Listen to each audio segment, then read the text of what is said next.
The metal gate of the Riverside County Livestock auction yard clanged open, and a bay gelding exploded into the ring like a storm given flesh.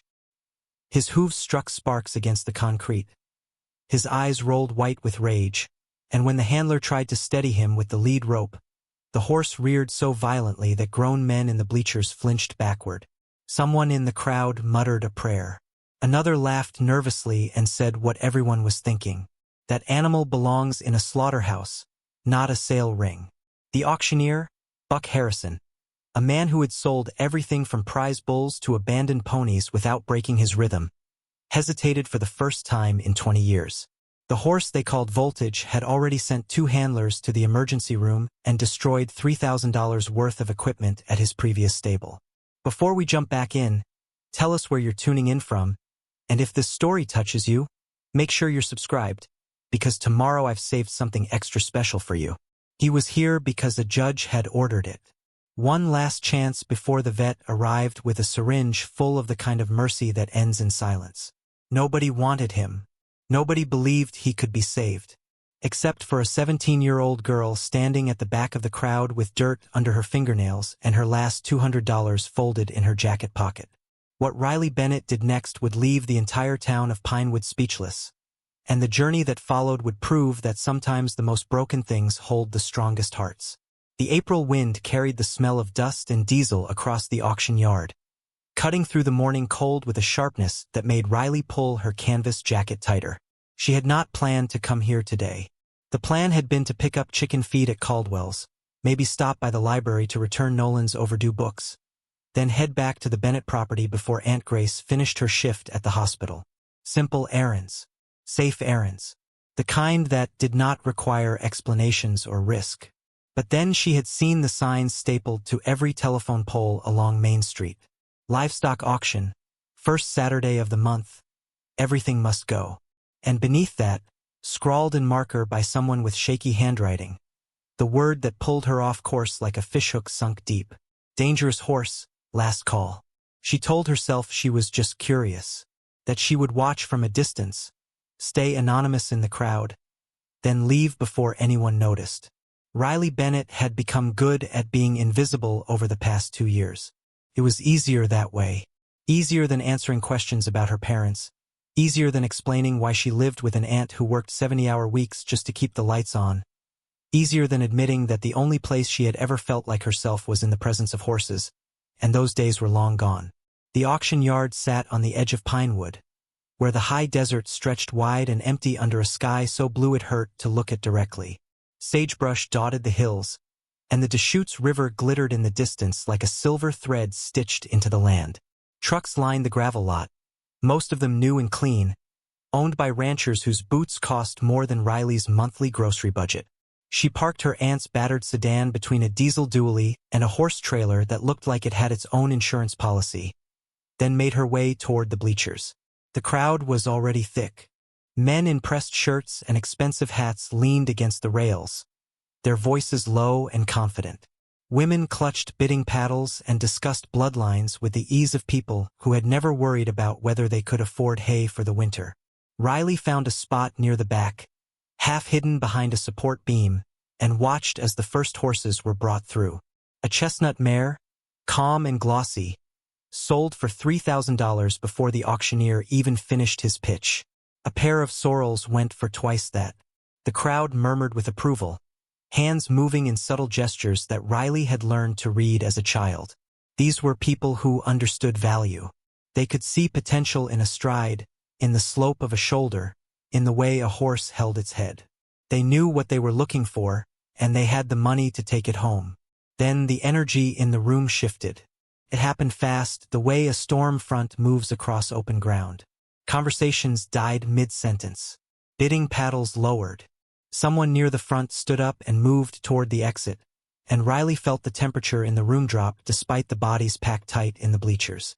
Buck Harrison's voice crackled over the loudspeaker, but for the first time that morning, he sounded uncertain. Folks, next up we have a 6-year-old bay gelding, 15 hands, good bone structure, but I'll be straight with you.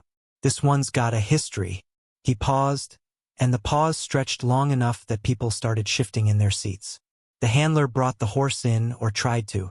The gate opened and the gelding lunged through it like he was being chased by something only he could see. His coat was the color of burnt copper, his mane tangled and wild, and across his face ran a white blaze that looked like lightning frozen mid-strike. He moved with a violence that was almost beautiful, all coiled muscle and barely contained fury. The handler, a man twice Riley's size, held the lead rope with both hands and still struggled to keep the horse from bolting. "Voltage," Buck said, and the name landed in the arena like a thrown rock. Previously owned by Blackstone Training Stables. Currently under court order for sale due to aggressive behavior resulting in injury. The crowd erupted in whispers. Riley heard fragments of the story from the people around her. Kicked a trainer in the chest, shattered 3 ribs, destroyed a stall door, bit through a lead rope and trampled a fence. The words piled up like kindling, and beneath them all ran the same conclusion. This horse was dangerous. This horse was broken beyond repair. This horse was one bad day away from being put down. Riley should have looked away. She should have blended back into the crowd, walked to her car, driven home, and forgotten she had ever been here. That was the smart choice, the safe choice. But she could not stop watching the horse. Voltage's eyes were not wild with mindless rage. They were sharp, calculating, searching the faces around him like he was looking for the one person who had hurt him. His nostrils flared with each breath, and when the handler jerked the rope to force him into a standstill, the gelding's ears pinned flat against his skull. Riley recognized that look. She had seen it in the mirror often enough. It was not aggression. It was fear dressed in armor. The bidding started at $500, and the silence that followed was so complete that Riley could hear the wind rattling the metal roof. Buck tried again, his voice losing its professional polish. "For 103. Folks, this animal's got good bloodlines, just needs the right hand." Still nothing. The handler shifted his weight, glancing toward the auctioneer with an expression that said he wanted this over with. Voltage stamped the ground, his hoof striking concrete with a crack that echoed through the arena. Someone in the front row stood up and called out loud enough for everyone to hear. "Just put him down, Buck. You're wasting everyone's time." A few people laughed. Others nodded in agreement. Riley's hands curled into fists inside her jacket pockets. She thought about her grandfather, about the summers she had spent on his ranch in eastern Oregon, back when her parents were still alive and the world still made sense. He had been a quiet man, the kind who spoke more to animals than people, and he had taught Riley everything he knew. How to read a horse's body language. How to move slow and steady so you did not spook them. How to earn trust instead of demanding it. He had told her once, while they stood in a pasture watching a mare and her foal, that the hardest horses to love were the ones who needed it most. Riley had been 10 years old, and she had not understood what he meant. She understood now.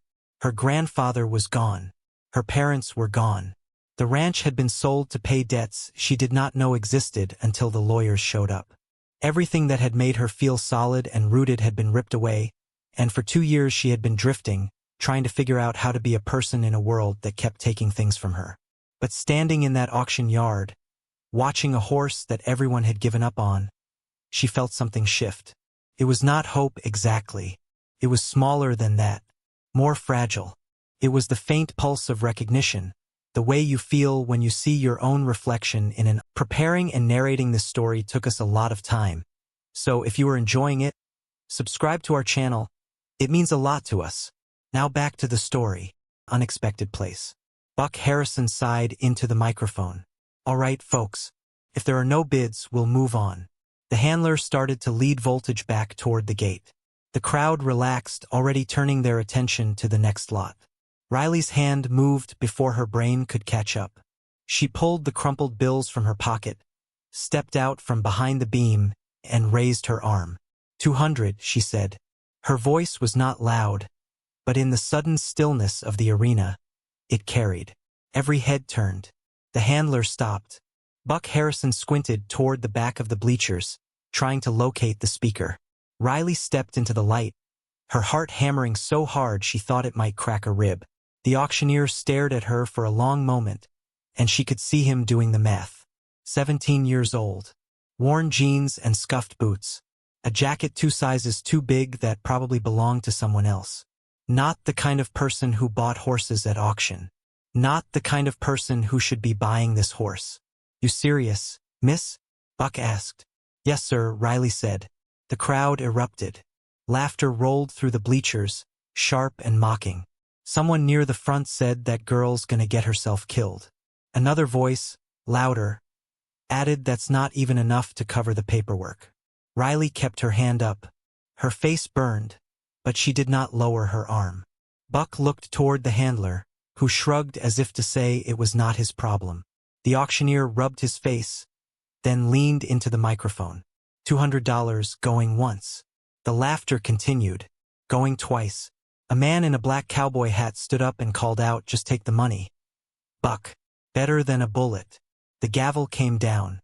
Sold. Riley walked through the crowd in a haze. People stepped aside as she passed, some with expressions of pity, others with barely concealed amusement. She could feel their eyes on her back, could hear the whispers starting already. Who is that girl? Does she even know what she just bought? Somebody better call the hospital. Let them know they'll have another patient by sunset. She ignored all of it. Her hands shook as she signed the paperwork, her signature barely legible. Buck Harrison handed her the bill of sale and a liability waiver so thick it felt like a threat. The handler brought Voltage out through a side gate, and up close, the horse was even more intimidating. He towered over her, his breath coming in short, angry bursts, his muscles twitching under his skin like he was ready to explode at any second. Riley reached for the lead rope, and the handler pulled it back. "You sure about this, kid?" he asked. His tone was not unkind, but it carried the weight of someone who had seen too many people get hurt trying to prove a point. Riley nodded. The man handed her the rope, stepped back quickly, and muttered good luck under his breath. Voltage's head snapped toward her, ears pinned, eyes hard. For a moment, they stood there in the dirt lot, staring at each other. The horse radiated hostility. Every line of his body screamed, "Leave me alone." But Riley did not move. She let the rope hang loose in her hand, did not pull or force or demand. She just stood there, breathing slowly, letting him see that she was not going to hurt him. The gelding's nostrils flared. His ears twitched forward, just slightly, then pinned back again. It was the smallest shift, but Riley caught it. Somewhere underneath all that rage, he was listening. She did not have a trailer. She had not thought that far ahead. The logical part of her brain, the part that sounded like Aunt Grace, was screaming that this was a mistake. That she had just spent money they did not have on an animal that could kill her. That she had no plan, no equipment, no idea what she was doing. But the other part of her, the part that remembered her grandfather's hands gentle on a frightened colt, told her to keep moving. She led Voltage toward the edge of the parking lot, away from the noise and the crowd. He resisted at first, planting his hooves and pulling back hard enough that the rope burned her palms. Riley stopped, waited, did not yank or shout. After a moment, the horse took a single step forward. Then another. They made it to the fence line, where the auction yard ended and open desert began. Riley tied the lead rope loosely to a post, then stepped back and sat down in the dirt. Voltage watched her with suspicion, his body still coiled tight. She pulled a granola bar from her pocket, unwrapped it slowly, and broke off a piece. She did not offer it to him. She just ate it herself, chewing slowly, keeping her movements calm and predictable. The horse snorted, pawed at the ground, but he did not bolt. Riley finished the granola bar, then leaned back on her hands and looked up at the sky. The wind had died down, and the afternoon sun was warm on her face. She could hear the auction continuing inside the arena, the auctioneer's voice rising and falling in its familiar rhythm. Out here, though, it was quiet, just her and the horse and the wide, empty desert stretching in every direction. "We're both stuck now," Riley said quietly, "so we might as well figure this out together." Voltage's ears flicked toward her voice. He took a cautious step closer, then stopped, testing the boundaries. Riley did not move, and for the first time since she had raised her hand in that arena, She let herself believe that maybe, just maybe, she had not made the worst decision of her life. The sun had shifted by the time Riley managed to borrow a horse trailer. She had called every number she could think of, her voice tight with embarrassment, as she explained her situation to neighbors who barely knew her name. Most had politely declined. A few had laughed before hanging up. Finally, Mr. Dawson, the retired veterinarian who lived 3 miles down the road from the Bennett property, had answered on the 5th ring. His voice had been gruff but not unkind when he said he would be there in 20 minutes. Riley waited by the fence line with Voltage, who had settled into an uneasy stillness. The gelding's eyes tracked every movement in the parking lot, every truck that started its engine, every person who walked past. His body remained tense, ready to bolt or fight at the slightest provocation. Riley kept her distance but stayed within his line of sight, letting him know she had not disappeared. When Mr. Dawson's truck pulled into the lot, trailing a battered 2-horse trailer that had seen better decades, Riley felt a wave of relief so strong it made her knees weak. The old man climbed out slowly, his joints stiff from years of work, and surveyed the situation with the practiced eye of someone who had dealt with difficult animals his entire life. He looked at Voltage, then at Riley, then back at the horse. His weathered face gave nothing away. "You know what you bought?" Mr. Dawson asked. Riley nodded. "He's scared." The old man grunted. "Scared animals kill people just as dead as mean ones." Riley did not have an answer for that, so she stayed quiet. Mr. Dawson walked around the trailer and opened the back gate. The ramp clanged against the ground, and Voltage threw his head up, dancing sideways until the lead rope pulled taut. Riley stepped toward him, keeping her movements slow, and the horse froze. His nostrils flared wide, his entire body vibrating with the urge to run. She could see the whites of his eyes, could see the scars along his shoulders where something had cut into him, could see the way he held his weight unevenly as if expecting a blow. "It's just a ramp," she said softly. "Just metal and wood. Nothing that wants to hurt you." Her voice was steady even though her hands were shaking. She took another step, and Voltage did not bolt. She reached up slowly, her palm open, and let him smell her. The gelding's breath was hot against her skin. He jerked his head away, then lowered it again, curiosity fighting with fear. Riley waited. Time stretched. The auction yard continued its business around them, but in this small circle of dirt and tension, the world had narrowed to just the two of them. Finally, Voltage took a step toward the trailer. Then he stopped, every muscle rigid. Riley moved beside him, not pulling, just walking parallel, and after a long moment the horse followed. His hooves rang hollow on the metal ramp, and he spooked halfway up, scrambling backward so fast Riley had to let go of the rope to avoid being dragged. Mr. Dawson did not move, did not shout. He just stood by the truck and watched with his arms folded across his chest. Riley picked up the rope again. Voltage was breathing hard now, his sides heaving, foam gathering at the corners of his mouth. She wanted to tell him it would be okay, that she would not let anything bad happen to him. But words felt cheap in the face of whatever this horse had survived.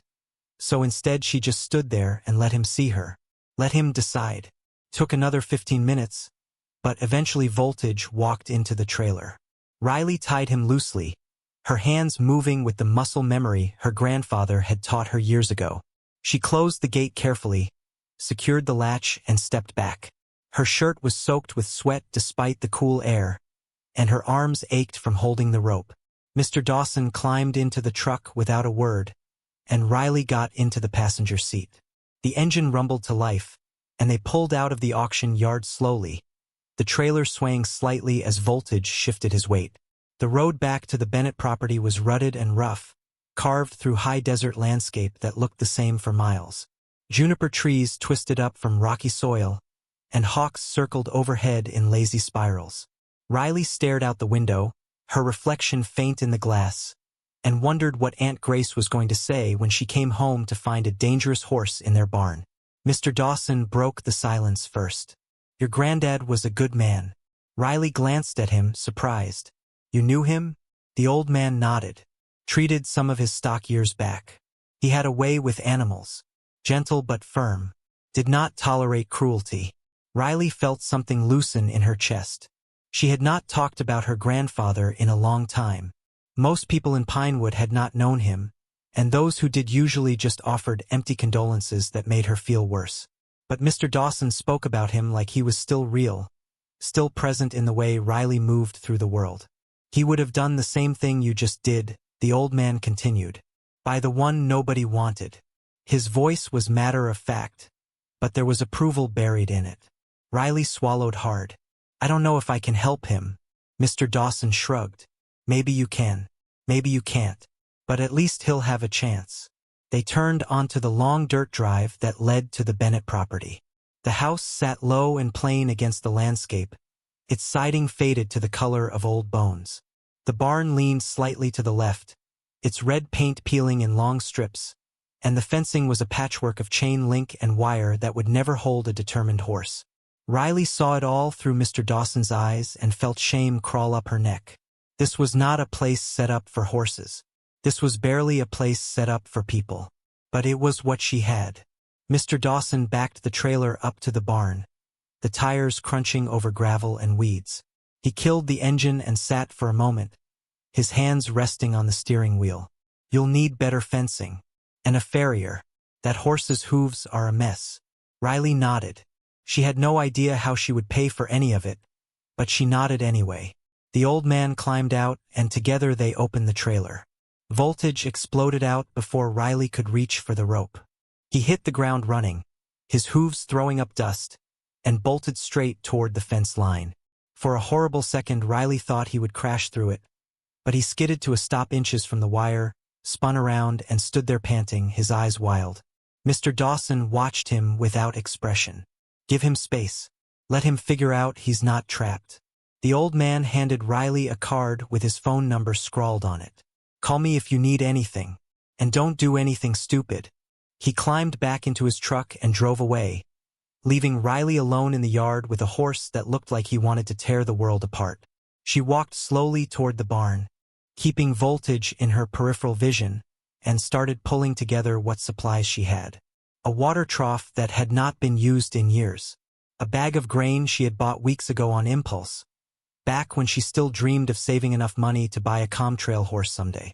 A pile of old hay that smelled dusty but was not moldy. It was not much. It was barely anything. But it would have to be enough. Nolan got home from school an hour later. Riley heard the bus stop at the end of the drive, heard her brother's footsteps pounding up the gravel, and braced herself. He burst around the corner of the barn, his backpack bouncing, his face lit up with the kind of excitement only a 9-year-old could sustain. Riley, whose horse is that? Nolan skidded to a stop when he saw Voltage standing rigid near the fence. The gelding's ears pinned flat, and he bared his teeth in warning. Nolan's eyes went wide. He looks mean. Riley stepped between her brother and the horse. He's scared. There's a difference. Nolan tilted his head, studying Voltage the way he studied bugs under a magnifying glass. What's his name? Voltage. That's a weird name. Riley could not argue with that. Nolan dropped his backpack in the dirt and moved closer, but Riley grabbed his shoulder. Don't. He's not ready for people yet. Her brother frowned. When will he be ready? I don't know. The honest answer hung in the air between them. Nolan looked at the horse, then at his sister, and something shifted in his expression. He was young, but he was not stupid. He had been there when their parents died. He had watched Riley turn inward, watched her stop talking to her friends, watched her spend every free moment working to help Aunt Grace keep them afloat. He understood loss even if he could not name it yet. Can I help? Nolan asked. Riley wanted to say no, wanted to keep him away from the danger. But she also knew that shutting him out would only make things harder. She nodded. You can fill the water trough and stay on this side of the fence. Nolan grinned and ran to grab the hose. Voltage watched him with suspicion but did not charge. Riley took that as a small victory. Aunt Grace arrived home just after dark. Riley heard the car pull in, heard the engine cut off, and felt her stomach drop. She had been dreading this moment all afternoon. Her aunt was not a cruel person, but she was practical to the point of bluntness, and there was no world in which buying a dangerous horse with money they did not have qualified as practical. Riley met her at the front door. Aunt Grace looked exhausted. Her scrubs were wrinkled, her hair pulled back in a messy bun, and the lines around her eyes seemed deeper than they had that morning. She set her bag down and looked at Riley with the kind of weary patience that came from raising two kids who were not hers while working double shifts to keep a roof over their heads. "What did you do?" Aunt Grace asked. Her voice was flat. Riley swallowed. "I bought a horse." Her aunt closed her eyes and took a slow breath. "Of course you did." They stood in the doorway, the porch light flickering overhead, and Riley waited for the lecture. Waited for the anger. But when Aunt Grace opened her eyes again, what Riley saw was not fury. It was resignation mixed with something softer. Something that looked like understanding. "How much?" $200. Aunt Grace rubbed her temples. "That's half the grocery budget." "I know. And we don't have the setup for a horse." "I know." Her aunt looked past her toward the barn, where Voltage's silhouette was barely visible in the gathering darkness. "Is it the one they were going to put down?" Riley nodded. Aunt Grace sighed, long and heavy, and walked into the house. Riley followed, her chest tight. Her aunt poured herself a glass of water, drank it in one go, then turned to face her. "I should be angry. I should tell you to take that animal back and get our money refunded." Riley opened her mouth to argue, but her aunt held up a hand. "But I remember what it was like when your granddad died. How you stopped smiling. How you stopped caring about anything. And I've been watching you these past 2 years, trying to figure out how to reach you. And I couldn't." Her voice cracked slightly. "So if this horse is what it takes to bring you back, then we'll figure it out." Riley felt tears burn behind her eyes. She blinked them away. "Thank you." Aunt Grace set the glass down. "Don't thank me yet. You're responsible for feed, vet bills, anything that horse needs. And if he hurts you or Nolan, he's gone. Do you understand?" "Yes, ma'am." Her aunt nodded. "Now go make sure he has water. And eat something. You look like you're about to fall over." Riley walked back outside into the cold night air. The sky was clear, stars scattered thick and bright overhead, and the wind carried the smell of sage. Voltage stood near the fence, his head low, his body finally relaxing after hours of tension. She approached slowly, her boots crunching on gravel, and stopped a few feet away. The gelding lifted his head and looked at her. For the first time, his ears were not pinned. They were forward, listening. Riley felt something shift in her chest. It was small, fragile, but it was there. The faint beginning of trust.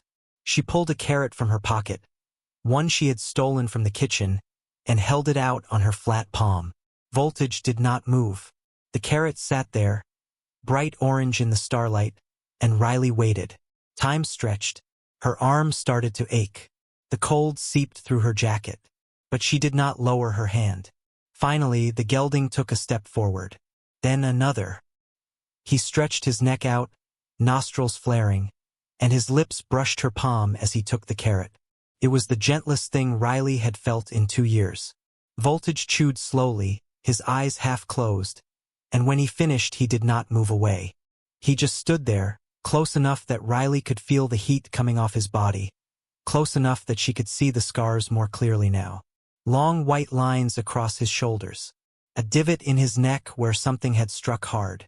Evidence of pain he had carried alone. "You're safe now," Riley whispered. "I don't know how to fix you, but I promise you're safe." The horse exhaled, a long, slow breath that seemed to carry weight out of his body. And in the quiet darkness of the high desert, two broken things stood together and began the slow work of learning to trust again.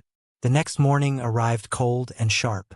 Riley woke before dawn, her body stiff from yesterday's tension, and dressed in the dark so she would not wake Nolan. The house was silent except for the hum of the refrigerator and the distant sound of Aunt Grace's alarm clock. She pulled on her boots, grabbed her jacket, and slipped outside. The sky was still black, stars fading at the edges, and frost glittered on the ground like scattered glass. Voltage was standing in the same spot she had left him, his breath steaming in the cold air. He lifted his head when she approached, and Riley felt a small spark of hope. He recognized her. She filled the water trough, the hose sputtering and cold against her hands, and poured grain into a rubber bucket. Voltage watched but did not approach. Riley set the bucket down several feet away and stepped back. The gelding waited until she was a safe distance, then moved forward and ate. His movements were cautious, efficient, like he expected the food to be taken away at any moment. Riley leaned against the fence and watched the sun rise. The light came slowly, turning the sky from black to deep blue to pale gold. The desert stretched wide and empty around them, and for the first time in months Riley felt like she could breathe. She did not know what she was doing. She had no training plan, no mentor, no resources. But she had time. She had patience. And she had the memory of her grandfather's voice in her head, telling her that the hardest horses to love were the ones who needed it most. By the time Nolan stumbled out of the house, rubbing sleep from his eyes, Riley had already mucked out a corner of the barn and dragged fresh hay into what would become Voltage's stall. Her brother stood in the doorway, his hair sticking up in every direction, and yawned. "Is he still scary?" Riley smiled. "A little less than yesterday." Nolan walked over to the fence and peered through the chain link. Voltage stood on the far side of the paddock, watching them with wary eyes. The gelding's ears flicked forward when Nolan waved. He waved back, Riley said, keeping her voice light. Nolan giggled. "No, he didn't. Maybe not. But he's thinking about it." Her brother leaned against the fence, his small hands gripping the wire, and stared at the horse with the kind of unwavering attention only children possess. They stayed like that until Aunt Grace called them in for breakfast, and even then Nolan kept glancing out the window as if afraid Voltage might disappear if he looked away too long.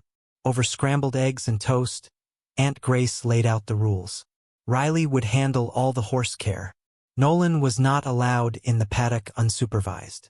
If the vet needed to be called, Riley had to figure out how to pay for it. And if things got dangerous, if Voltage showed signs of hurting anyone, they would have to make hard choices. Riley agreed to everything. She would have agreed to anything. After breakfast, she grabbed her jacket and headed back outside. The sun was fully up now, warming the frost into dew, and the world felt clean and new. Voltage had moved closer to the barn, standing in a patch of sunlight with his eyes half closed. Riley climbed over the fence carefully, keeping her movements slow and deliberate, and walked toward him. The gelding's eyes opened, his body tensing, but he did not bolt. She stopped 10 feet away and sat down in the dirt. For a long time, neither of them moved. Riley listened to the wind. She listened to Voltage's breathing. She let the silence settle around them like a blanket. Finally, the horse took a step toward her. Then another. He stopped just out of reach, his neck stretched forward, and studied her face. Riley stayed still. Voltage snorted, pawed the ground once, then lowered his head and sniffed her boot. It was the smallest gesture, but it felt like everything. The first week passed in a haze of exhaustion and small victories. Riley fell into a routine that began before sunrise and ended long after dark. She would slip out of the house while Aunt Grace was still asleep, her boots crunching on frost, and spend the first hour of daylight just sitting near Voltage. She did not try to touch him. She did not force interaction. She simply existed in his space, letting him grow accustomed to her presence the way water wears down stone, slowly and without force. The gelding remained skittish, his body language a constant broadcast of distrust. His ears would pin back whenever she stood too quickly. His muscles would coil tight if she moved her arms in a way that reminded him of something painful. But each morning he was standing a little closer to where she sat. Each evening when she brought his grain, he waited a little less time before eating. Progress measured in inches, in breaths, in the slight softening of his eyes when he looked at her. School became an interruption Riley resented. She would sit through her classes at Pinewood High with her mind back at the barn, wondering if Voltage had knocked over his water trough again, or if he had figured out how to unlatch the gate. Her teachers noticed her distraction but said nothing. Riley Bennett had always been quiet, always kept to herself. And in a small school where everyone knew about the accident that had killed her parents, people had learned to give her space. Her locker partner, A girl named Jessica who played volleyball and always smelled like vanilla body spray. Tried once to start a conversation. "Hey Riley, you okay? You seem really out of it lately."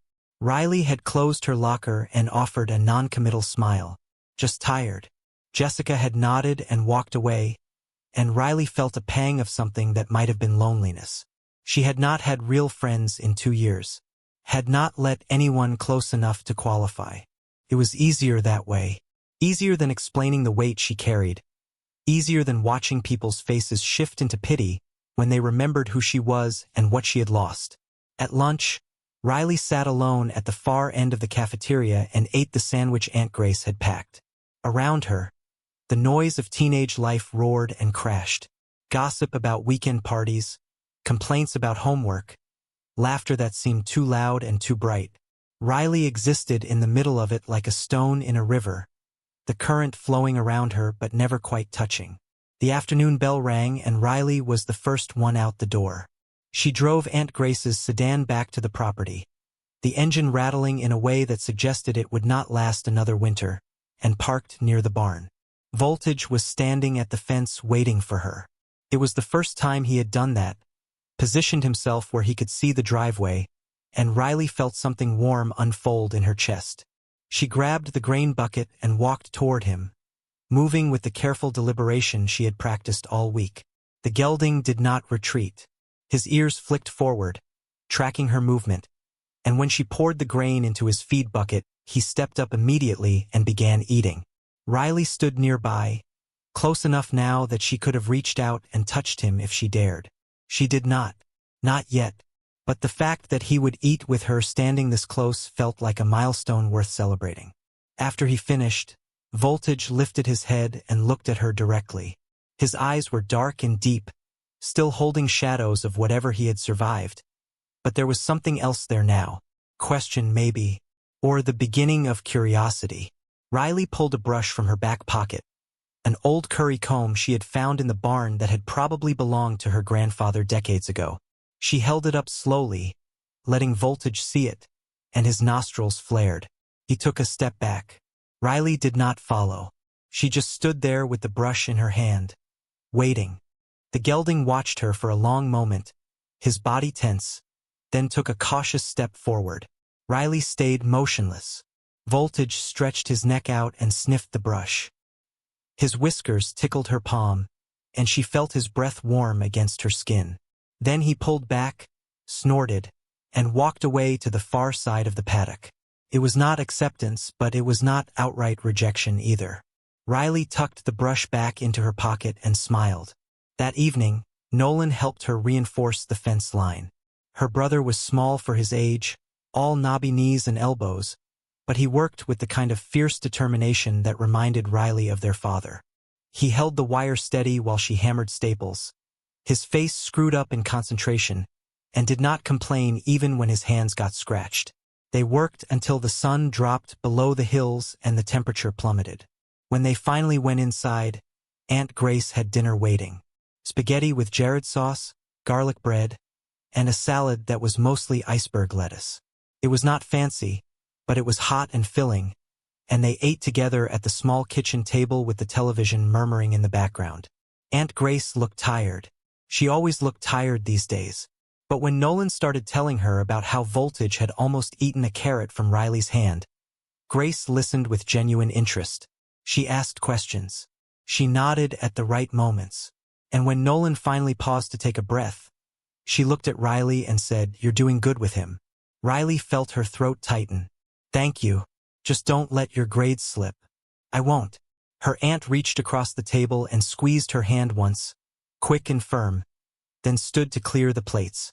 Riley watched her move around the small kitchen, putting away leftovers and washing dishes, and felt a wave of gratitude so strong it hurt. Grace Bennett had not asked for any of this. She had been living her own life, working as a nurse, dating someone she never talked about, building something stable and predictable. Then her sister and brother-in-law had died in a car wreck on Highway 97, and suddenly she was raising 2 traumatized kids in a falling-apart house on the edge of nowhere. She could have resented them, could have done the bare minimum and counted down the days until they were grown. But she had not. She had stepped into the wreckage of their lives and held things together with sheer stubborn will. Riley did not know how to thank her for that, so she dried the dishes without being asked and made sure Nolan brushed his teeth before bed. Saturday arrived with clouds low and heavy, threatening rain. Riley spent the morning working with Voltage in the paddock. She had started using her voice more, talking to him in a low, steady stream that was less about the words and more about the rhythm. She told him about school, about Nolan's obsession with dinosaurs, about the way Aunt Grace hummed while she cooked. Voltage listened with his ears swiveling toward her, and though he still maintained distance, he no longer moved away when she approached. By noon, the rain started. Fat drops that turned the dust to mud and drummed against the barn roof. Riley led Voltage inside, or tried to. The gelding balked at the entrance, his eyes rolling white, his hooves planted. She did not pull, did not force. She just stood at the threshold and waited, the rain soaking through her jacket. It took 20 minutes, but eventually Voltage took a tentative step inside. Then another. Riley guided him into the stall she had prepared, a space that was clean but sparse, and he stood there trembling. She hung a hay net in the corner, filled a bucket with fresh water, and quietly left him alone. From outside the stall, she watched him through the bars. The gelding's sides heaved with anxious breaths, and his eyes darted to every shadow. But he did not try to break out. He stood there in the dry warmth of the barn, and slowly, his breathing evened out. Riley stayed with him until the rain stopped. She sat on an overturned bucket outside his stall and listened to the storm pass over. The barn smelled like wet earth and old wood, and the sound of rain on the metal roof was almost hypnotic. Voltage eventually lowered his head and started picking at the hay. It was a small thing, but it meant he felt safe enough to eat. That was everything. When the sun broke through the clouds, turning the wet ground silver, Riley stood and stretched. Her back ached and her jeans were soaked, but she felt lighter than she had in months. She opened the stall door carefully, and Voltage lifted his head. For a moment, they looked at each other. Then Riley stepped inside. She kept her back to the wall, her movements slow, and did not try to approach him. The gelding watched her with wary eyes, his muscles tense, ready to bolt if she moved wrong. Riley pulled the curry comb from her pocket and held it loosely in her hand. She did not lift it, did not make any sudden gestures. She just stood there, breathing quietly, letting him see that she was not a threat. Voltage took a step toward her. Then another. He stopped just out of reach and lowered his head, sniffing the air between them. Riley stayed frozen, her heart pounding so hard she could hear it in her ears. The gelding stepped closer. His muzzle brushed her shoulder, soft and tentative, and Riley felt tears prick her eyes. She lifted her hand slowly, incrementally, and touched his neck. Voltage did not flinch. His skin was warm under her palm, and she could feel his pulse, fast and unsteady. She stroked once, gently, and the horse let out a long breath. It was not surrender.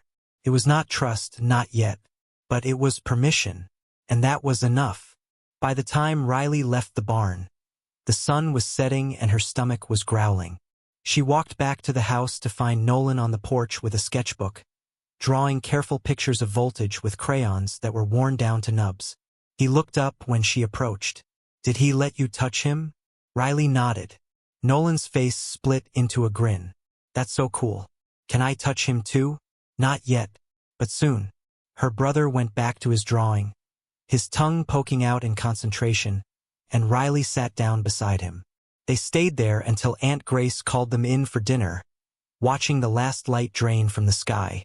That night, Riley lay in bed and stared at the ceiling. Her hands still smelled like horse, a scent that was earthy and familiar and grounding. She thought about Voltage standing in the stall, letting her touch him. Thought about how far they had come in just 1 week. It was not much. Most people would look at their progress and see almost nothing. But Riley knew better. She had learned from her grandfather that trust was not built in grand gestures. It was built in quiet moments, in patience sustained over time, in showing up every single day even when progress was invisible. She closed her eyes and let sleep pull her under, dreaming of wide open spaces and a horse that no longer flinched when she said his name. Sunday morning brought clear skies and bitter cold. Riley woke to find frost etched across her window in delicate patterns, and when she stepped outside the world seemed to hold its breath. Voltage was standing near the fence, his coat thick against the cold, and he nickered when he saw her. It was the first sound he had made that was not born from fear or aggression. Riley felt her chest tighten with emotion. She fed him, filled his water, and spent an hour brushing him while he ate.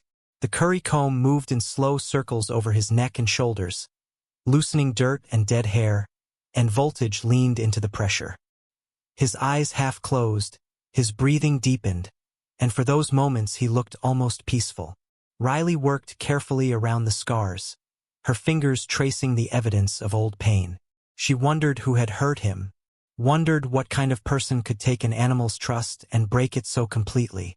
The anger she felt was clean and sharp, but she pushed it aside. Anger would not help Voltage. Patience would. Consistency would. Love, even if he was not ready to accept it yet, would. When she finished brushing, Voltage turned his head and nuzzled her shoulder. It was deliberate, intentional, and Riley laughed out loud. The sound startled them both, and the gelding pulled back, ears swiveling. But then he stepped forward again and rested his forehead against her chest. Riley wrapped her arms around his neck, careful and gentle, and felt him relax into her. They stood like that for a long time, girl and horse, breathing together in the cold morning light. And for the first time since her parents died, Riley felt like maybe, just maybe, she was going to be okay. The second week brought new challenges. Riley's biology teacher assigned a project that required research and a presentation, and she stayed up late at night balancing her schoolwork with the demands of caring for Voltage. Aunt Grace noticed the dark circles under her eyes and left coffee on the kitchen counter in the mornings without comment. Nolan helped where he could, carrying water buckets and mucking stalls with the earnest clumsiness of someone still learning. The property slowly began to transform. The fence line was stronger. The barn was cleaner. The paddock, while still far from perfect, looked less like an abandoned lot and more like a place where something living could thrive. But not everyone was supportive. Word had spread through Pinewood about the girl who bought the dangerous horse. Riley heard the whispers at school, saw the way people looked at her in the grocery store. Most of it was speculation, some of it was judgment, and all of it was exhausting. One afternoon, while Riley was at the feed store picking up grain on credit that Tom Caldwell had reluctantly extended, a woman approached her. She was middle-aged, dressed in expensive riding gear, and her expression was a mix of concern and condescension. "You're the Bennett girl, right? The one with the Blackstone horse?" Riley straightened, her hands tightening on the bag of grain. "Yes, ma'am." The woman shook her head. "Honey, I've been training horses for 30 years, and I'm telling you that animal is beyond saving. You're going to get yourself hurt." Riley felt her jaw tighten. "He's doing fine." The woman's expression hardened. "I know you think you're helping, but there's a reason nobody else bid on him. Some horses are just broken. You'd be better off putting him down and starting with something manageable." The words landed like a punch. Riley wanted to argue, wanted to defend Voltage and herself, but her throat felt tight and her eyes burned. She nodded once, paid for the grain, and left without saying anything else. The drive home was a blur. She gripped the steering wheel too hard and blinked back tears she refused to let fall. By the time she pulled into the driveway, anger had replaced hurt. She hauled the grain into the barn with more force than necessary and stood there breathing hard, her hands shaking. Voltage appeared at the stall door, his ears forward, and made a low questioning sound. Riley looked at him, at his dark eyes and scarred shoulders, and felt her resolve harden. They were wrong. All of them. This horse was not broken. He was hurt, and there was a difference. That night, Riley sat at the kitchen table with her biology textbook open but unread. Aunt Grace was working a night shift, and Nolan was asleep upstairs. The house was quiet except for the hum of the refrigerator and the occasional creak of old wood settling. Riley stared at the page in front of her, the words blurring together, and thought about what the woman at the feed store had said. Some horses are just broken. She thought about Voltage standing in the auction ring, alone and terrified, while everyone laughed. Thought about the way he had trembled the first time she touched him. Thought about the scars he carried and the trust he was slowly learning to give. He was not broken. Neither was she. They were both just trying to survive in a world that had been cruel, and maybe that was enough. Maybe survival was its own kind of victory. Riley closed the textbook and went upstairs to bed. Tomorrow she would wake up early. She would feed Voltage and brush him and continue the slow, patient work of showing him that not all humans were dangerous. She would ignore the whispers and the judgment and the people who thought they knew better. Because she had made a promise in that auction yard, standing in the dirt with $200 in her hand and hope in her chest. And Riley Bennett did not break her promises. The morning arrived with the kind of clarity that made the high desert look endless. Riley stood at the paddock fence watching Voltage move through his morning routine.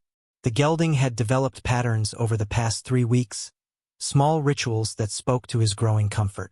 He would walk the perimeter first, checking the fence line as if making sure no threats had appeared overnight.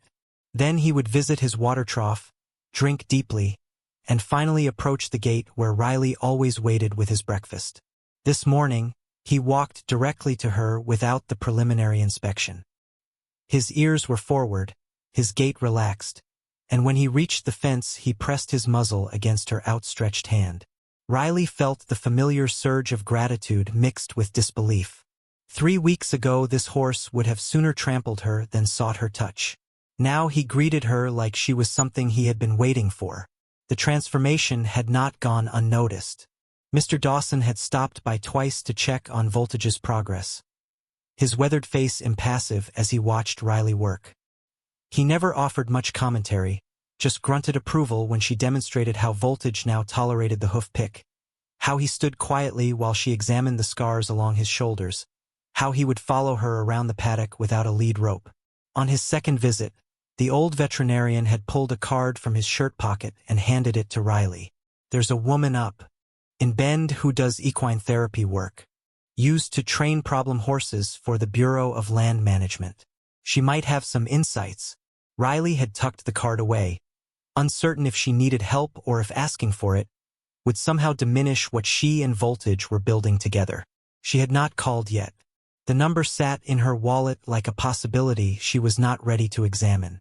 School continued to be a strange parallel existence. Riley moved through her classes with mechanical efficiency, her mind always half elsewhere. Her English teacher returned an essay on symbolism in poetry with a note scrawled at the top. "This is good work, Riley, but it feels distant.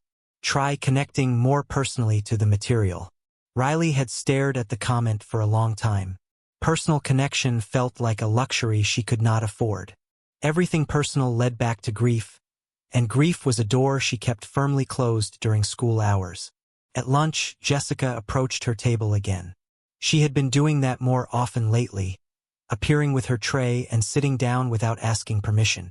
Riley appreciated that, the not asking. It made Jessica's presence feel less like pity and more like simple human proximity. "My mom saw you at the feed store last week," Jessica said, unwrapping her sandwich. "She said Mrs. Hartford gave you a hard time about your horse." Riley focused on her own food. She had opinions. Jessica snorted. "Mrs. Hartford has opinions about everything. She told my sister that barrel racing was unladylike." Riley looked up, surprised into something close to a smile. "That's ridiculous." Jessica grinned. "Right? Anyway, I told my mom you knew what you were doing." Riley felt something loosen in her chest. "Thanks." They ate in comfortable silence for a while, and when Jessica started talking about the upcoming math test, Riley found herself actually listening. It was not friendship exactly, not yet, but it was the shape of something that could become friendship if Riley let it. That afternoon, Riley came home to find Nolan sitting on the porch steps with a troubled expression. Her brother looked up when she approached, his eyes worried. "Aunt Grace got a call." Riley's stomach dropped. "From who?" "The hospital. She has to work a double shift tonight and tomorrow morning. Someone called in sick." Riley processed this. Aunt Grace working more hours meant more money, which they desperately needed. But it also meant she would be alone with Nolan overnight, and her brother's face suggested there was more to the story. What else? Riley asked. Nolan picked at the hem of his jeans. She said, we need to talk about voltage, about how much he's costing. The words hung in the cold air between them. Riley sat down on the steps beside her brother, her backpack heavy against her shoulders. They had been avoiding this conversation, but Riley had known it was coming. Feed was not cheap. The supplies she needed kept adding up, and Aunt Grace was already stretched thin trying to cover their basic expenses. Did she say we have to get rid of him? Nolan shook his head. She just said we need to figure something out. Riley nodded slowly. Her mind was already turning, calculating, trying to find solutions in a situation that had no easy answers. She had been thinking about getting a job, but most places in Pinewood wanted workers who could commit to regular hours. Between school and caring for voltage, her schedule was already maxed out. Maybe I could sell some stuff, Nolan offered quietly. Like what? My games. Or my bike. Riley felt her throat tighten. She reached over and ruffled her brother's hair, a gesture he normally protested but now accepted. We're not selling your stuff. I'll figure it out. But Nolan's offer stayed with her long after they went inside. The willingness of a 9-year-old to give up the few things that brought him joy for the sake of a horse he barely knew. It was the kind of sacrifice that made Riley more determined than ever to make this work. That evening, after Nolan was in bed and the house was quiet, Riley sat at the kitchen table with a notebook and started making lists. Ways to earn money, ways to cut costs, resources she could tap. The list was depressingly short. She could offer riding lessons, but she did not have insurance or proper equipment. She could hire herself out for ranch work, but most of the big operations already had full crews. She could ask Mr. Dawson if he needed help at his place, but the old man lived simply and probably could not afford to pay her. Riley was staring at the mostly empty page when headlights swept across the front window. A vehicle pulled into the driveway, engine rumbling, and Riley stood up with her heart suddenly pounding. Late-night visitors were never good news. She went to the door and peered through the window. A truck she did not recognize sat idling in the drive, and after a moment the driver's door opened. A man stepped out, tall and broad-shouldered, wearing a jacket that looked expensive even in the porch light. Riley opened the door but stayed on the threshold. "Can I help you?" The man walked closer, his boots crunching on gravel, and stopped at the bottom of the steps. His face was hard to read in the shadows, but his voice was measured and professional. "Are you Riley Bennett?" "Yes. My name is Frank Whitmore. I own Whitmore Creek Ranch." Riley's stomach clenched. She knew the name. Everyone in Pinewood knew the Whitmores.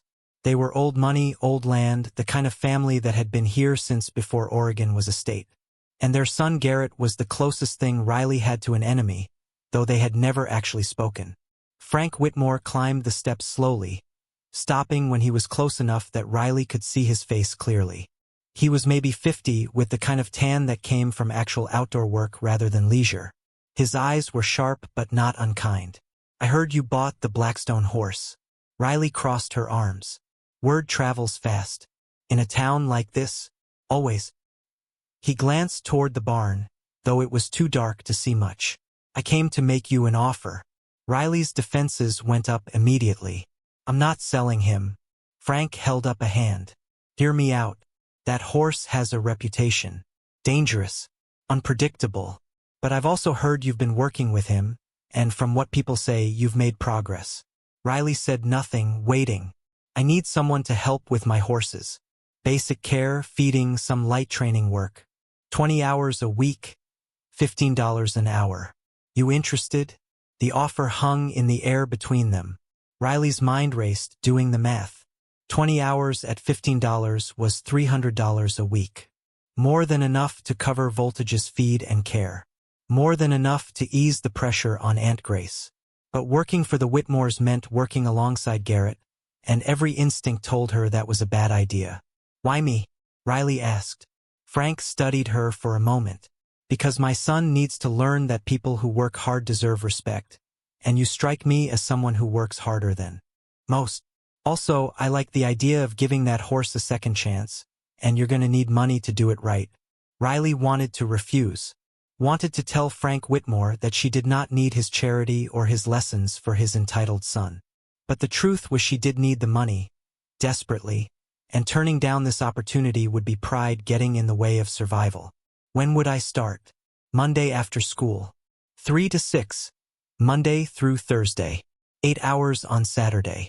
Frank pulled a business card from his pocket and held it out. Think about it. Let me know by tomorrow. He walked back to his truck, and Riley watched him drive away. She stood on the porch long after his taillights disappeared, the business card heavy in her hand. The next morning, Riley told Aunt Grace about the offer over breakfast. Her aunt listened quietly, spooning oatmeal into bowls, and when Riley finished she was silent for a long moment.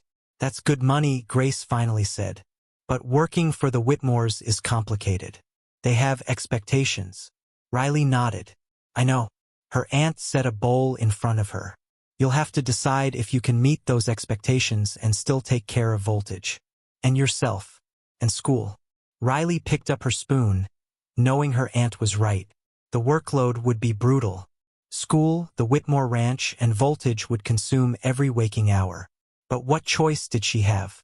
The alternative was watching Voltage's feed run out, watching Aunt Grace work herself into exhaustion, watching everything she had built over the past month crumble, because she could not figure out how to pay for it. I can handle it, Riley said. Aunt Grace reached across the table and squeezed her hand. I know you can, but make sure you're doing it for the right reasons.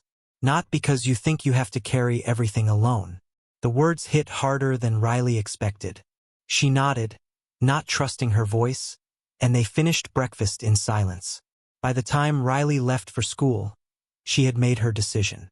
She would take the job. She would find a way to make it work, because the alternative was unacceptable. That afternoon, Riley called the number on Frank Whitmore's card. A woman answered, professional and crisp, and when Riley gave her name the woman said Mr. Whitmore had been expecting her call. He was available now if she wanted to come by the ranch to discuss details. Riley drove out to Whitmore Creek Ranch with her hands tight on the steering wheel. The property was 15 minutes outside Pinewood, accessible by a long paved driveway lined with white fencing that looked like it was repainted every year. The main house was sprawling and modern, all glass and wood, with a view that stretched across the valley. The stables were behind the house, a complex of buildings that probably cost more than Riley's entire property. She parked near the barn and sat for a moment, gathering her courage. This was enemy territory in a way she could not quite articulate. Not because the Whitmores had done anything to her specifically, but because they represented everything she was not. Wealth, security, the kind of life where problems could be solved with money rather than exhaustion. Riley got out of the car and walked toward the barn. Frank Whitmore emerged from one of the stalls, brushing hay off his jeans. He smiled when he saw her. Glad you came. Let me show you around. The tour was overwhelming. Whitmore Creek Ranch had 20 horses, each one worth more than Riley's car. The facilities were immaculate. Heated stalls, automatic waterers, a covered arena with professional footing. Frank walked her through the daily routine, explaining what he expected. It was more work than Riley had anticipated, but nothing she could not handle. The only complication was Garrett. Frank's son appeared halfway through the tour, leading a black gelding that moved like liquid. Garrett Whitmore was Riley's age, tall and confident in the way of people who had never doubted their place in the world. His eyes swept over Riley with casual dismissal, and when his father introduced them, Garrett's handshake was brief and perfunctory. So you're the girl with the crazy horse. Riley felt her jaw tighten. His name is Voltage, and he's not crazy. Garrett smirked. Right. Just misunderstood. Frank shot his son a look. Garrett will be working alongside you some days. I expect you both to be professional. Garrett shrugged and led his horse away without another word. Riley watched him go, her dislike solidifying into something concrete. This was going to be harder than she thought. But Frank seemed genuine in his offer, and the money was too good to refuse. She accepted the job, signed the paperwork Frank's secretary provided, and drove home feeling like she had just agreed to something that would either save her or break her. Only time would tell which. The following Monday, Riley started her new job. She arrived at Whitmore Creek Ranch straight from school, her backpack still slung over her shoulder, and got to work. The first few hours were a blur of feeding horses, mucking stalls, and refilling water buckets. The work was familiar, but the scale was different. At home, she cared for one horse. Here she was responsible for 8, with Garrett handling the other 12. They worked in tense silence, crossing paths occasionally but never speaking more than necessary. Riley could feel his judgment in every glance, his skepticism about whether she belonged here. She ignored it and focused on the work. By the time 6 o'clock rolled around, Riley was exhausted. Her shoulders ached, her hands were raw, and she smelled like horse sweat and hay. But she had earned $45, and that knowledge carried her through the drive home. Voltage was waiting at the fence when she arrived, and Riley spent the next 2 hours caring for him. Feeding, grooming, working on basic ground manners. The gelding was responding well to consistent training. He no longer shied away when she approached with the halter. He stood calmly while she picked his hooves. He even tolerated the saddle blanket draped across his back, though he still tensed when it first touched him. Progress, slow and steady. By the end of the first week, Riley was running on fumes. School, work, voltage, homework. The cycle repeated without break, and she started falling asleep in class. Her biology teacher pulled her aside after class on Friday, concern etched on her face. "Riley, are you okay? You've been falling asleep during lectures." Riley rubbed her eyes. "Just tired. Working a lot." The teacher hesitated. "If you need an extension on the project, I can arrange that." Riley shook her head. "I'll get it done." She did not want special treatment. Did not want anyone looking too closely at how thin she was spreading herself. That weekend, she worked 8 hours at the Whitmore Ranch on Saturday and spent all of Sunday with Voltage. The gelding was becoming more confident every day. He nickered, rested his head on her shoulder while she brushed him, eyes half closed in contentment. Mr. Dawson stopped by Sunday afternoon and watched Riley work for a while. When she finished, he nodded slowly. "You've done something remarkable with that horse." Riley felt a flush of pride. "He's doing the work. I'm just giving him the space to heal." The old man smiled. That's exactly what he needed. Someone who understood that healing takes time. As Mr. Dawson drove away, Riley stood in the paddock with Voltage and let herself feel the weight of what they had accomplished. A month ago, this horse had been scheduled for euthanasia. Now he was calm, healthy, and learning to trust again. It was not a miracle. It was patience and consistency and showing up every single day even when it was hard. And if Riley could do that for Voltage, maybe she could do it for herself too. Maybe she could learn to trust again. Maybe she could let people in. Maybe she could build something that lasted. The sun was setting, painting the desert in shades of gold and red, and Riley wrapped her arms around Voltage's neck. Whatever happened next, whatever challenges waited around the corner, she knew they would face them together. The following weeks blurred into a rhythm that was exhausting but sustainable. Riley's body adapted to the workload, her muscles growing stronger, her stamina increasing. She learned to function on less sleep, to maximize every moment of her day. Aunt Grace noticed the change, the way Riley moved with more purpose, the way she seemed more present even when she was clearly exhausted. One evening, while they were cleaning up after dinner, Grace said, "You're doing good, kid." Riley looked up from the dishes. "At what? All of it." Grace dried a plate and put it away. "Your grandfather would be proud." Riley felt tears prick her eyes but blinked them away. She was not ready to cry. Not yet. Not when there was still so much work to do.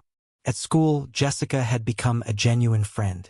They ate lunch together every day now, and Jessica had even come out to visit Voltage one Saturday.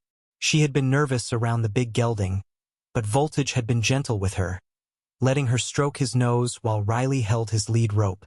"He's beautiful," Jessica had said. Riley had smiled. "He is." As March gave way to April, Voltage's transformation became impossible to ignore.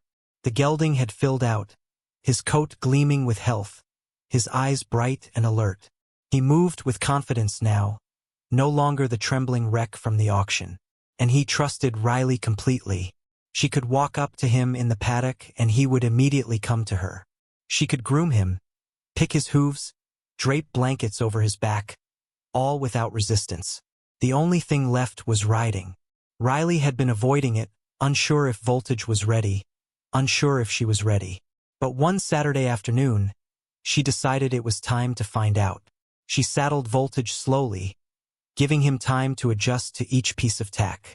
The gelding stood quietly, ears flicking back toward her, monitoring but not resisting.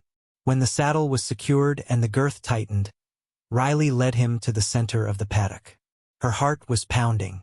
This was the moment that would reveal whether all her work had truly reached him, or if the trauma of his past was still too strong. Riley checked the girth one more time, then gathered the reins and put her foot in the stirrup. Voltage tensed but did not move. Riley swung her leg over and settled gently into the saddle. For a moment nothing happened. They stood there, girl and horse, frozen in the afternoon sunlight. Then Voltage took a step forward. Then another. His movements were cautious but steady, and Riley felt tears stream down her face. They walked around the paddock in slow circles, Riley barely breathing, Voltage responding to the slightest pressure from her legs. It was not flashy. It was not impressive to anyone watching. But to Riley it was everything. After 10 minutes, she dismounted and wrapped her arms around Voltage's neck, sobbing into his mane. The gelding stood quietly, accepting her emotion without question. When Riley finally pulled back, she saw Nolan standing at the fence, his eyes wide. "That was so cool," her brother said. Riley laughed through her tears.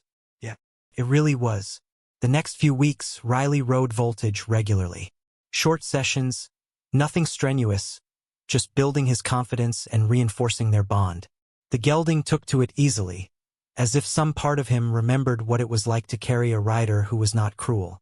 At the Whitmore Ranch, things were complicated. Garrett had been watching Riley work, and she could feel his attitude shifting. He was still arrogant, still dismissive, but there was something else now. Curiosity, maybe, or grudging respect. One afternoon, while they were both refilling water troughs, Garrett finally spoke to her directly. "I heard you've been riding the auction horse." Riley kept working. "His name is Voltage." "And yeah, I have been." Garrett leaned against the fence. "My dad said you did it without any professional help. Just figured it out yourself." Riley shrugged. "I had a good teacher. My grandfather."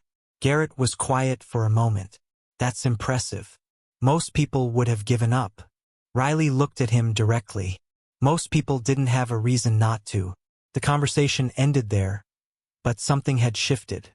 Garrett was not friendly exactly, but he was no longer openly hostile. It was progress, small but real.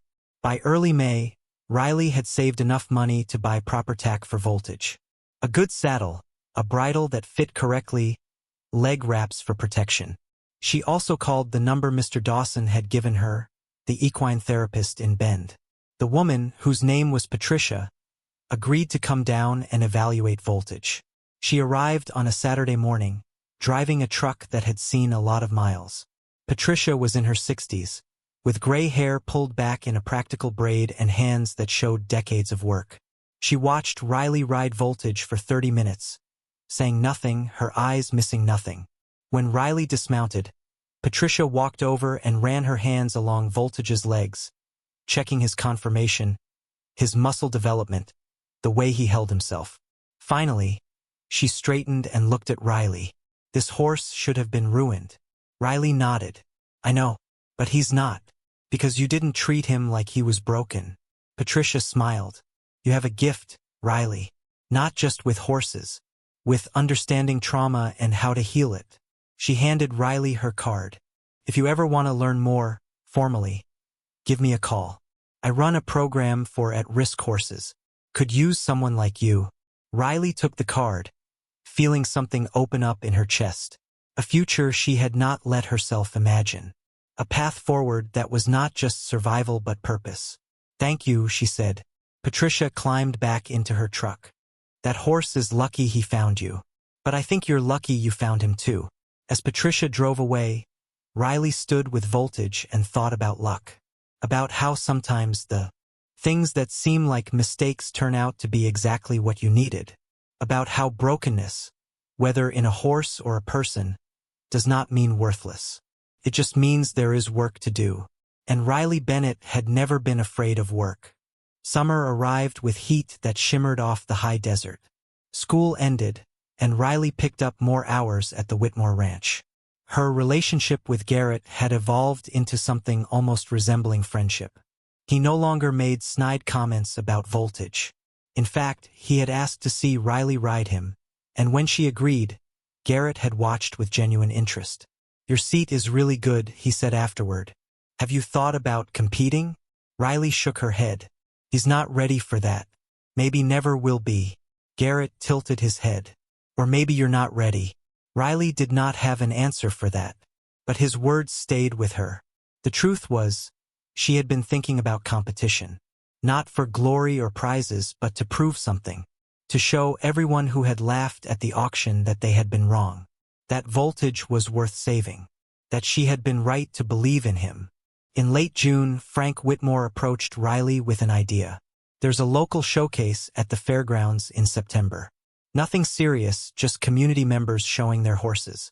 I think you should enter Voltage." Riley's first instinct was to refuse. But then she thought about the journey they had been on. Thought about how far they had both come. Thought about Aunt Grace working double shifts to give them a stable home. Thought about Nolan's unwavering belief. Thought about Mr. Dawson and Patricia and even Garrett, all of whom had seen potential in her that she had not seen in herself. "Okay," Riley said. "We'll do it." Frank smiled. "Good. Because I think people need to see what you've accomplished." The summer became a countdown to September. Riley trained Voltage with renewed focus, working on his responsiveness, his confidence, his ability to handle distractions. The gelding rose to every challenge, as if he too understood that something important was coming. And in the quiet moments, when Riley sat in the paddock with Voltage's head resting on her shoulder, she thought about second chances, about how rare they were, about how lucky she was to have found hers in a horse that nobody wanted. September arrived, and with it came the showcase. Riley hauled Voltage to the fairgrounds with her heart in her throat, knowing that this was it. The moment where everything she had worked for would be tested in front of the entire town. But she was ready. They both were. And whatever happened next, they would face it together. The fairgrounds woke up before the town did. Riley arrived as dawn was breaking, the air still cool and sharp with the promise of heat later. She guided her aunt's sedan carefully through the gates, the borrowed horse trailer rattling behind her. Inside, Voltage shifted his weight, and Riley could hear his hooves striking the floor. He was nervous. She was too. The parking area was already filling with trucks and trailers that cost more than Riley would earn in 5 years. Families unloaded horses that gleamed like polished stone. Animals that had been bred for this, trained from birth by professionals who knew every trick of the trade. Riley parked in a spot near the back, away from the main cluster, and sat for a moment with her hands on the wheel. Her stomach was doing complicated things, and her mouth was dry. She had not slept well. Every time she closed her eyes, she saw the auction ring, heard the laughter, felt the weight of 200 crumpled dollars in her hand. This felt too much like returning to the scene of something painful. Nolan unbuckled his seatbelt and leaned forward from the back seat. "Are we going to unload him?" Riley nodded and opened her door. The morning air hit her face, carrying the smell of horses and fresh-cut grass and coffee from the vendor tents that were already setting up. Aunt Grace climbed out of the passenger side, moving slowly because she had worked until midnight and her body was protesting. She caught Riley's eye over the roof of the car and offered a tired smile. "You've got this." Riley wanted to believe her. She walked to the back of the trailer and unlatched the door. Voltage's eye appeared in the gap, dark and watchful. Riley lowered the ramp and the gelding backed out carefully, his hooves ringing on metal. In the early light, he looked magnificent. His bay coat had deepened over the summer, and the white blaze down his face seemed to glow. He had filled out, his ribs no longer visible, his muscle definition strong and clean. But what struck Riley most was his demeanor. For months ago he would have been trembling, eyes rolling, ready to bolt. Now he stood calmly at the end of the lead rope, taking in his surroundings with curiosity rather than fear. His ears swiveled, tracking sounds. His nostrils flared, processing scents. But his body was loose, relaxed, trusting that Riley would not put him in danger.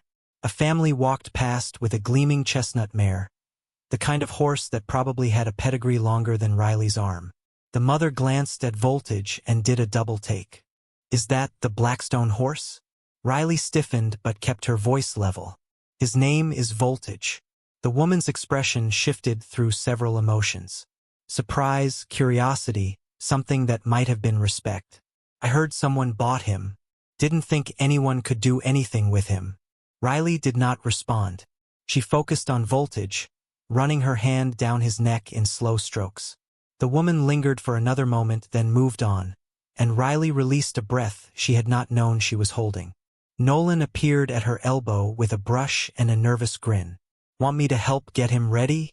Riley handed him the brush. "Start on his legs. Be gentle around the scars." Her brother dropped to his knees and began working with the kind of focused intensity that made Riley's chest ache. Nolan had been with her through all of this. Had helped with chores, had believed in Voltage when he had no reason to, had given up his free time to support something he barely understood. He was 9 years old, and he was braver than most adults Riley knew. The showcase was not a competition in the traditional sense. There were no ribbons for first place, no prize money. It was a community event designed to let people show their horses, demonstrate skills, and celebrate the bond between human and animal. Frank Whitmore had explained it as low pressure, a chance for Riley to let people see what she and Voltage had accomplished without the stakes of a real competition. But standing here now, surrounded by people who had doubted her, Riley felt the pressure like a physical weight. She registered at the check-in booth, a folding table manned by a woman in a Pinewood Equestrian Club shirt. The woman looked at her paperwork and frowned. "You're Riley Bennett?" "Yes, ma'am." "And this is the horse you're showing?" She glanced at Voltage, and Riley saw recognition flicker across her face. "This is the one from the auction." Riley kept her expression neutral. "Yes, ma'am." The woman hesitated, then stamped the paperwork. "You're in the third group. Demonstration starts at 10. Riley took her packet and walked away before anyone could say anything else. She found a spot near the warm-up ring where she could tie Voltage to the trailer and began the slow process of getting him ready. She groomed him until his coat gleamed, picked his hooves, combed out his mane. She tacked him up with the saddle and bridle she had saved for months to buy, checking and rechecking every buckle. Voltage stood patiently through all of it, occasionally turning his head to nuzzle her arm as if to ask what all the fuss was about. By 9:30 the fairgrounds were packed. Families spread blankets on the grass. Children ran between the vendor tents clutching cotton candy and sodas. The loudspeaker crackled to life, and an announcer's voice boomed across the grounds welcoming everyone to the annual Pinewood Community Horse Showcase. Riley mounted Voltage and walked him toward the warm-up ring. The gelding's stride was even and calm, his attention focused on her. They entered the ring alongside 5 other horses, and immediately Riley felt eyes turn toward them. Conversations quieted. People nudged each other and pointed. She heard fragments of whispers. "That's the dangerous one. Can't believe she brought him here. Wonder if he'll bolt." Riley blocked it out. She focused on Voltage, on the feel of his body beneath her, on the rhythm of his breathing. They walked the perimeter of the ring, then moved into a trot. Voltage responded to her cues smoothly, his transitions clean. Riley asked for a canter and he picked it up without hesitation, his stride powerful but controlled. They circled the ring twice, and by the time Riley brought him back to a walk, some of the whispers had changed tone. "He looks good. She actually trained him. Maybe he wasn't as bad as everyone said." Jessica appeared at the rail, waving. Riley guided Voltage over and Jessica reached up to stroke his nose. "He's amazing, Riley. You're amazing." Riley felt her cheeks heat. "Thanks for coming." "Are you kidding? I wouldn't miss this." Her friend's presence settled something in Riley's chest. She was not alone in this. She had people who believed in her, who had shown up to support her even when the outcome was uncertain. At 10 o'clock, the announcer called for the third demonstration group. Riley joined 6 other riders in the staging area. Most of them were adults, people who had been riding their entire lives. Their horses were expensive and impeccably trained. Riley was the youngest by at least a decade, and Voltage was the only horse with visible scars. The group entered the main arena to scattered applause. The space was larger than the warm-up ring, with bleachers on both sides packed with spectators. Riley's heart hammered so hard she thought people in the front row might hear it. The announcer introduced each rider and their horse, giving brief backgrounds.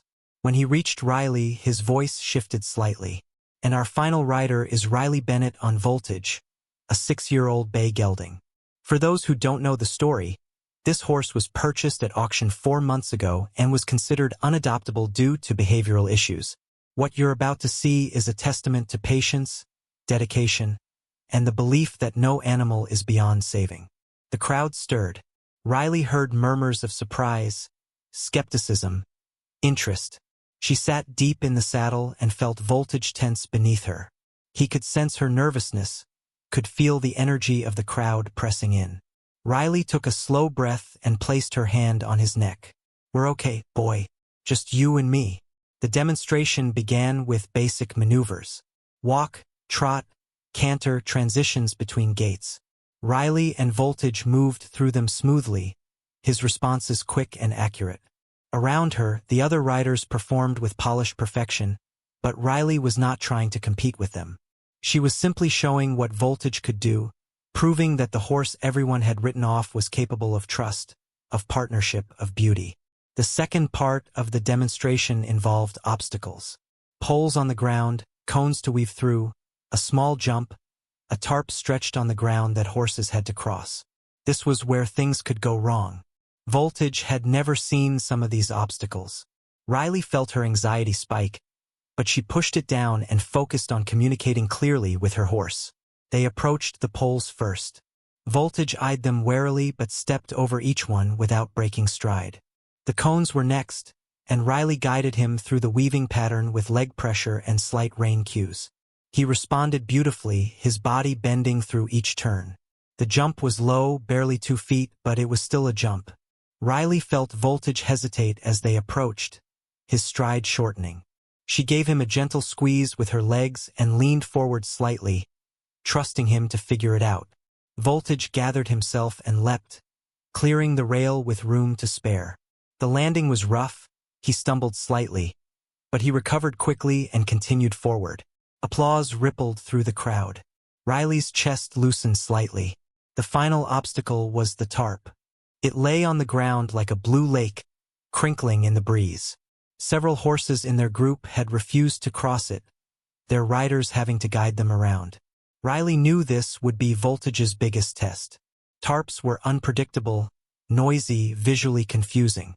They approached slowly. Voltage stopped at the edge, his head lowering to sniff. His ears pinned back and he took a step backward. Riley could feel the tension building in his body, could sense him preparing to refuse.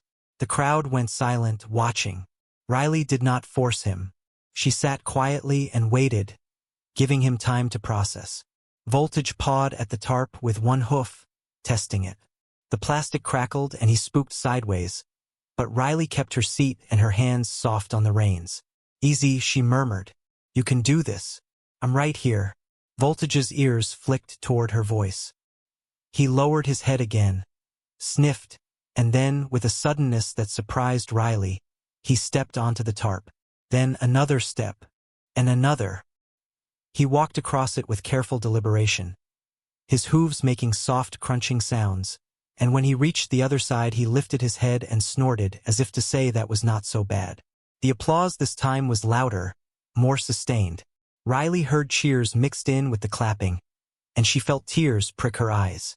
She reached down and stroked Voltage's neck, her voice thick. "Good boy. Such a good boy."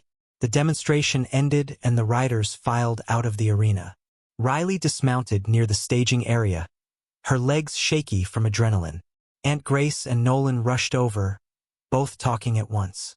"That was incredible. He was so brave. You did amazing. Riley could barely process their words. She was too busy trying not to cry. Voltage nuzzled her shoulder, and she wrapped her arms around his neck and let herself have a moment. They had done it. They had walked into the space where Voltage had been rejected and humiliated, and they had shown everyone what he could become. It was not about winning. It was about proving that compassion and patience could transform even the most broken things. Mr. Dawson appeared, moving slowly through the crowd. He stopped in front of Riley and studied her for a long moment. Your grandfather would have been real proud today. Riley lost the battle with her tears. They spilled over and she wiped at them with the back of her hand. Thank you. The old man nodded and walked away without another word. But Riley felt the weight of his approval settle around her shoulders like a blanket. Frank Whitmore found her a few minutes later. Garrett was with him, looking uncomfortable but determined. Riley, Frank said, that was exceptional. You've proven a lot of people wrong today, including me. Riley looked at him, surprised. You doubted? Frank smiled. Not in you. In my own judgment. I thought that horse was too far gone. Clearly I was wrong. Garrett stepped forward, his hands shoved in his pockets. That was really impressive. I know I gave you a hard time at first, but you deserve respect for what you did. Riley did not know what to say. She settled for a simple thanks. Frank handed her an envelope. There's no prize money for the showcase, but the equestrian club took a vote. They want to sponsor Voltage's care for the next 6 months. Feed, vet bills, farrier work. Consider it our way of apologizing for not believing in him. Or you. Riley stared at the envelope, her mind struggling to process. 6 months of care covered. 6 months where she would not have to choose between Voltage's needs and her family's bills. 6 months of breathing room. I don't know what to say. Say you'll keep doing what you're doing, Frank replied. Because this town needs more people like you. As Frank and Garrett walked away, Riley looked down at Voltage. The gelding was standing calmly, his eyes half closed, completely at ease despite the chaos around him. For months ago he had been a powder keg ready to explode. Now he was a steady, confident horse who trusted his person completely. The transformation was almost unbelievable. But it had happened. One day at a time. One moment of patience at a time. One choice to show up and try again at a time. The rest of the day passed in a blur. People approached Riley throughout the afternoon, asking questions about Voltage, about her training methods, about whether she offered lessons. Some were genuinely curious. Others were skeptical but willing to listen. A few were dismissive, convinced that Voltage's improvement was a fluke or that Riley had simply gotten lucky. She did not try to convince them. She had learned that some people would never see past their own assumptions, and that was okay. She was not doing this for them. As the sun began to set and families started packing up, Riley loaded Voltage back into the trailer. The gelding walked in calmly, no hesitation, and Riley secured him before climbing into the driver's seat. Aunt Grace was already buckled in, her eyes closed, exhaustion written across her face. Nolan was in the back, clutching a stuffed horse he had won at one of the carnival games. Riley started the engine and pulled out of the fairgrounds. As they drove through Pinewood, past the feed store and the diner and all the familiar landmarks of her small-town life, Riley thought about the journey that had brought her here. For months ago, she had been drowning in grief and isolation, convinced that the best parts of her life were behind her. Then she had seen a scared horse in an auction ring and made a choice that changed everything. The house appeared in the distance, small and shabby against the darkening desert. Riley pulled into the driveway and cut the engine. For a moment, nobody moved. Then Aunt Grace reached over and squeezed Riley's hand. I'm proud of you, not just for today, for every day. Riley felt her throat tighten. Couldn't have done it without you. Grace smiled. Yes, you could have. But I'm glad you didn't have to. They unloaded Voltage together, the three of them working in comfortable silence. Riley settled him in his stall with fresh hay and water, then stood watching him eat. The gelding's contentment was palpable, radiating from him in waves. He had found safety here, had found home. Riley realized she had too. The grief was still there. The loss of her parents would always be a weight she carried. But it was no longer the only thing she felt. There was also hope now. Purpose. Connection. The knowledge that broken things could be mended if someone cared enough to try. She thought about the envelope in her pocket, about the 6 months of support it represented. Thought about Patricia's offer to learn more about equine therapy. Thought about the future stretching out in front of her, no longer empty but full of possibility.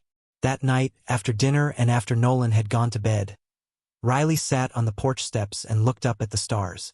They were brilliant out here, away from city lights, scattered across the sky like promises. She heard the door open behind her and Aunt Grace sat down. They stayed like that for a while, just being together in the quiet. Finally, Grace spoke. "What are you thinking about?" Riley considered the question. "Everything. Nothing. How much has changed?" Grace nodded. "It has. But you know what hasn't changed?" Riley looked at her. You're still the same girl who sat with her grandfather in a pasture and learned to listen to horses. You're still the same girl who sees value where others see waste. That part of you has always been there. You just had to remember it." Riley leaned her head on her aunt's shoulder. "Thank you for not giving up on me." Grace wrapped an arm around her. "Never. We're family. That's what we do." They sat together until the cold drove them inside, and when Riley finally climbed into bed, she fell asleep almost immediately. Her last thought before sleep claimed her was of Voltage, safe in his stall, and the long road they had traveled together. Tomorrow would bring new challenges. There would be more work, more obstacles, more moments of doubt. But Riley knew now that she could handle it, because she had learned something important over the past 4 months. The things worth having were never easy. They required sacrifice and patience and showing up even when every part of you wanted to quit. They required believing in possibility when everyone else saw only limitations. And most importantly, they required love. Not the easy kind that flourished when everything was perfect, but the hard kind that persisted through difficulty, that chose commitment over convenience, that refused to abandon what it had promised to protect. The following weeks settled into a new rhythm. Riley continued working at Whitmore Creek Ranch, but the atmosphere had shifted. Garrett treated her like an equal now, sometimes even asking her opinion on training approaches. Frank offered her additional responsibilities, teaching her skills that would serve her well if she decided to pursue equine work professionally. At home, Voltage continued to thrive. His confidence grew daily. Riley started taking him on trail rides through the desert, just the two of them exploring the landscape under wide open skies. The gelding loved it, his ears forward, his stride eager. On those rides, Riley felt closer to her grandfather than she had in years. She could almost hear his voice in the wind, telling her she was doing good work, that he was proud. School started again in September, Riley's senior year. She was taking a lighter course load, having completed most of her requirements early, and she used the extra time to work more hours and spend more time with Voltage. Jessica remained a steady presence, her friendship deepening into something Riley knew would last beyond high school. They talked about college, about futures that felt both exciting and terrifying. Jessica wanted to study engineering. Riley was not sure yet what she wanted, but she knew it would involve horses. Everything in her life seemed to circle back to them. In October, Patricia called with an offer. One of her therapy horses had been retired, and she needed someone to take on a new project horse. The animal was a Mustang, wild-caught and traumatized by the transition to domestic life. Patricia thought Riley would be perfect for the job. It would be unpaid at first, an internship essentially, but it would give Riley hands-on experience with rehabilitation work. And if things went well, Patricia hinted, there might be a paid position available once Riley graduated. Riley accepted without hesitation. She started driving to Bend twice a week after school, working with the Mustang under Patricia's guidance. The horse was nothing like Voltage. Where the gelding had been aggressive from abuse, the Mustang was simply terrified of humans. Riley had to adjust her entire approach, learning new techniques, making mistakes, figuring out what worked through trial and error. It was challenging in ways that made her brain hurt, but it was also exhilarating. She was learning a skill that mattered, that could make a real difference in the world. By November, the Mustang was accepting her presence. By December, he was eating from her hand. The progress was slow but undeniable, and Riley felt herself growing into someone she barely recognized. Someone confident, someone with purpose, someone who had survived loss and come out the other side stronger. Christmas arrived, and with it came unexpected joy. Aunt Grace had saved enough money to buy a small tree, and Nolan decorated it with homemade ornaments. Riley contributed her earnings from the Whitmore Ranch to the household fund, and for the first time in years they had enough. Enough food, enough heat, enough breathing room to actually enjoy the holiday rather than just survive it. On Christmas morning, Nolan gave Riley a drawing he had made. It showed a girl and a horse standing in a field under a bright sun, both of them smiling. At the bottom he had written in careful letters, "Riley and Voltage, best friends forever." Riley hung it above her bed. Aunt Grace gave her a new winter jacket, sturdy and warm, the kind that would last for years. And Riley gave them both something she had been working on in secret. She had contacted a photographer who specialized in equine portraits and arranged for a family photo session with Voltage. The photographer came out to the property on a cold, clear day and captured images of Riley, Grace, and Nolan with the gelding. In Riley's favorite shot, Voltage had his head lowered and Nolan was leaning against his neck, while Riley stood on the other side with her arm over the horse's back. Aunt Grace was behind them, her hand on Riley's shoulder, and all of them were smiling. It was not a perfect photo. Their clothes were worn, the barn behind them was shabby, and Voltage's scars were visible. But it was real. It was proof that they had made it through the hard times and come out together on the other side. Winter deepened and then began to loosen its grip. Spring arrived with wildflowers covering the desert in impossible colors. Riley turned 18 in March, a milestone that felt both significant and irrelevant. She was still the same person, still doing the same work, still showing up for Voltage every single day. But legally she was an adult now, and that meant certain doors were opening. Patricia offered her the paid position officially, contingent on her graduating high school. The salary was modest, but it was steady, and it came with the opportunity to learn from one of the best equine therapists in the region. Riley accepted, feeling like her future was finally taking shape. She would graduate in June, start working for Patricia in July, and continue living at home to save money. Eventually she wanted to get her own place, something with enough land for Voltage and maybe another horse or two. But that was years away. For now, this was enough.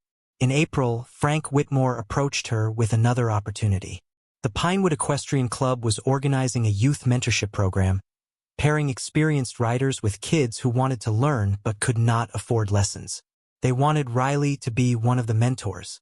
The program would run through the summer, 2 afternoons a week, and it would pay a small stipend. Riley agreed immediately. The idea of passing on what her grandfather had taught her, of helping other kids discover the magic of working with horses, felt like completing a circle. The first mentorship session was in early May. Riley arrived at the community arena with Voltage, who had become something of a local celebrity. 3 kids were waiting, ranging in age from 8 to 13. They were shy at first, intimidated by the big horse and the teenager who seemed to know what she was doing. Riley introduced herself and then introduced Voltage, telling them his story. She did not sugarcoat it. She explained that he had been abused, that everyone had given up on him, that she had bought him with money she could not afford to spend because she believed he deserved a chance. The kids listened with wide eyes. Then Riley invited them to meet Voltage. She showed them how to approach slowly, how to read his body language, how to touch him in ways that felt safe to him. The gelding was patient with them, lowering his head so they could reach, standing still while small hands patted his neck. By the end of the session, all 3 kids were smiling, and one of them, a girl named Emma with tangled blonde hair, looked at Riley and said, "I want to do what you do when I grow up." Riley felt something shift in her chest. Maybe this was the point. Not just saving one horse, but inspiring others to believe that broken things could be mended. That patience and compassion could transform the world. In small but significant ways. The mentorship program became one of Riley's favorite parts of her week. Watching kids discover their own courage through working with horses, seeing their confidence grow, knowing she was planting seeds that might bloom into something beautiful. It all felt deeply right. June arrived with heat that baked the desert until it shimmered. Riley graduated from Pinewood High in a ceremony that was small and unremarkable. She walked across the stage, accepted her diploma, and looked out at the sparse crowd to see Aunt Grace and Nolan cheering wildly. Mr. Dawson was there too, sitting in the back, and when Riley caught his eye, he nodded once. That night, Riley drove out to the ridge where she and Voltage sometimes went to watch the sunset. She sat on the hood of the car with the diploma in her hands and thought about everything that had led to this moment. 2 years ago, she had been drowning in grief, convinced her life was over before it really began. Now she was 18, employed, mentoring kids, and making plans for a future that excited her. It had not been easy. There had been days when she wanted to quit, when the weight of everything felt too heavy to carry. But she had kept going, had kept showing up, and slowly, impossibly, things had gotten better. Voltage wandered over and nudged her leg, searching for treats. Riley pulled a carrot from her pocket and fed it to him, watching his ears swivel contentedly. "Thank you," she said quietly. The gelding had no idea what she was thanking him for, but it did not matter. He had saved her as much as she had saved him, and that was a debt that could never truly be repaid. Only honored. Only lived up to every single day. Riley started working for Patricia in July, driving to Bend 3 days a week to help with the therapy horses. The work was hard but fulfilling. She learned advanced training techniques, studied equine behavior and psychology, worked with horses that had experienced every kind of trauma imaginable. Some responded quickly. Others took months of patient work. Riley learned to celebrate small victories, to find satisfaction in incremental progress, to understand that healing was not linear. Patricia became a mentor in ways that went beyond horsemanship. She taught Riley about running a business, about managing clients, about balancing compassion with professional boundaries. And she spoke openly about her own journey, the mistakes she had made, the lessons she had learned. Riley absorbed it all like a sponge, hungry for knowledge that would help her become better at this work she loved. At home, Voltage continued to be the steady center of Riley's world. She rode him almost every day, their partnership so seamless now that Riley barely had to think about cues. He knew her body language, responded to the slightest shift in her weight. They moved together like they were parts of the same organism, and Riley never took that connection for granted. On weekends, she brought kids from the mentorship program out to the property to meet Voltage and learn basic horsemanship. Emma became a regular, showing up every Saturday with questions and enthusiasm that reminded Riley of herself at that age. The girl had a natural feel for horses, a gentleness that could not be taught, and Riley found herself wondering if she was watching a future equine therapist discover her calling. By late summer, Riley had saved enough money to start planning for her own place. It would take years to afford land, but she could start looking, could dream about what she wanted. A small barn with good fencing, pasture land with access to water, room for multiple horses, because she knew now that Voltage would not be her only project. There would be others. Other horses that nobody wanted, other animals written off as dangerous or difficult or not worth the effort. And Riley would take them in one by one and show them what Voltage had learned. That humans could be kind. That trust was possible. That healing, though slow and painful, was always worth pursuing. September came around again, marking a full year since the showcase. The Pinewood Equestrian Club held another event, and this time Riley was invited not as a participant but as a demonstrator. They wanted her to talk about her work with Voltage, to share her methods, to inspire others. Riley prepared carefully, writing notes, practicing her presentation. But when the day came and she stood in the arena with a microphone and a crowd watching, all her preparation went out the window. She simply told the truth, told them about finding Voltage at the auction, about the fear and doubt, about the countless hours of work that nobody saw. She talked about failure and frustration and the moments when she had wanted to give up. And she talked about what she had learned, that the hardest things were often the most worthwhile, that patience was not passive but active, a choice made every single day, that love, real love, was not about grand gestures but about showing up consistently even when it was difficult. When Riley finished speaking, the crowd was silent for a long moment. Then someone started clapping, and the applause built until the entire arena was filled with it. Riley felt tears streaming down her face, but she did not bother to wipe them away. This was what healing looked like. Not perfect, not clean, but real and hard-won and beautiful in its own way. After the event, people lined up to talk to Riley. Some wanted training advice. Others shared their own stories of difficult horses, of struggles with animals that nobody else believed in. A few were simply curious, drawn to the idea that redemption was possible for creatures everyone else had dismissed. Riley talked to all of them, her voice growing hoarse but her spirit lifted by their interest.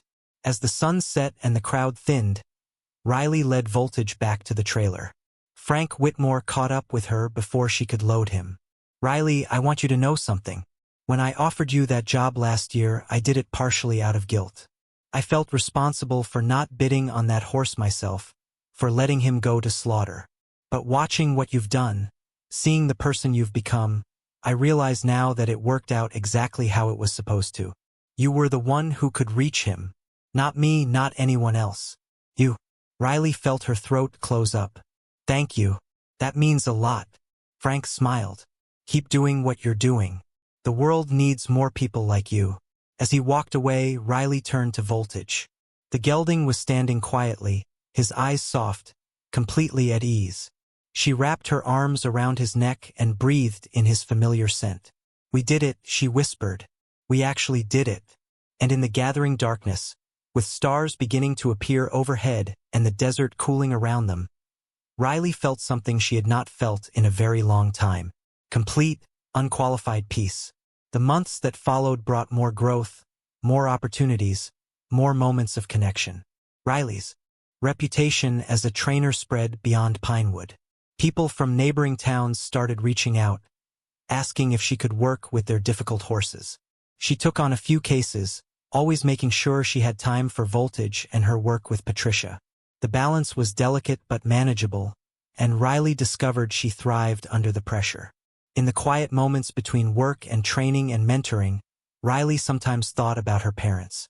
The grief was still there, but it had transformed into something gentler. She could remember them now without the crushing weight of loss. Could talk about them without falling apart. They were part of her story, a chapter that had shaped her but did not define her. And she thought they would be proud of who she had become. Proud that she had taken her pain and turned it into purpose. Proud that she had chosen compassion over bitterness. Proud that she had saved a horse nobody wanted and in doing so had saved herself. Winter returned, then spring, the cycle continuing. Riley turned 19 and started looking seriously at property. She found a small parcel of land on the outskirts of Pinewood, 5 acres with an old barn that needed work. It was not much, but it was hers, purchased with money she had earned through hard work and determination. She moved Voltage there first, then slowly began fixing up the barn and fencing. Aunt Grace and Nolan helped, and even Garrett showed up one Saturday with tools and offered to assist with the heavier construction work. By the time summer arrived, Riley had transformed the property into something functional. It was not fancy, would never compete with places like Whitmore Creek Ranch, but it had everything she needed. Space for horses, a small office where she could meet with clients, room to grow. She named it Second Chance Ranch, and the sign she hung at the entrance made her tear up every time she saw it. This was real. This was happening. She was building the life she wanted, one careful choice at a time. The first rescue horse arrived in July. A mare that had been seized from a neglect case, emaciated and terrified. Riley took her in without hesitation, applying everything she had learned from Voltage and Patricia. The work was hard, the progress slow, but Riley had learned to be patient. Had learned that healing could not be rushed, only supported. By October, the mare was healthy and calm enough to be adopted out to a family who promised to give her the love she deserved. Riley cried when she loaded the mare into their trailer, but they were good tears. Tears of accomplishment, of satisfaction, of knowing she had made a difference. Emma, who was now 11, had become Riley's unofficial assistant. She came to Second Chance Ranch every weekend, helping with chores and learning everything Riley would teach her. The girl had started taking riding lessons on Voltage, who was patient and gentle with her in ways that would have been unimaginable 2 years ago. Watching them together filled Riley with a joy she could barely contain. As the year drew to a close, Riley stood in her barn one evening with Voltage beside her. The gelding was older now, calmer, content in ways that showed in every line of his body. His scars had faded, but were still visible, permanent reminders of what he had survived. Riley traced one with her finger, thinking about scars. How they marked you but did not have to define you. How they were proof of survival, evidence that you had been through something difficult and made it out the other side. She thought about the girl she had been at the auction, barely holding herself together, spending money she could not afford because something in her recognized a kindred spirit. That girl had been scared and grieving and lost. This woman was still scared sometimes, still grieving in her own way, but she was no longer lost. She had found her path, had found her purpose, had found a way to turn her pain into something that helped others. Voltage nudged her shoulder, bringing her back to the present. Riley smiled and pressed her forehead against his neck. "Thank you for choosing me," she whispered. "Thank you for trusting me. Thank you for showing me that broken things can heal." The gelding exhaled, warm breath in the cold air, and Riley felt the truth settle in her bones. This was not the end of their story. It was just the beginning of everything they would become together. And whatever came next, whatever challenges or triumphs or ordinary moments filled their days, Riley knew they would face it the same way they had faced everything else. Together, with patience, with love, with the unwavering belief that second chances, when given freely and tended carefully, could transform the world. Up next, you've got 2 more standout stories right on your screen. If this one hit the mark, you won't want to pass these up. Just click and check them out.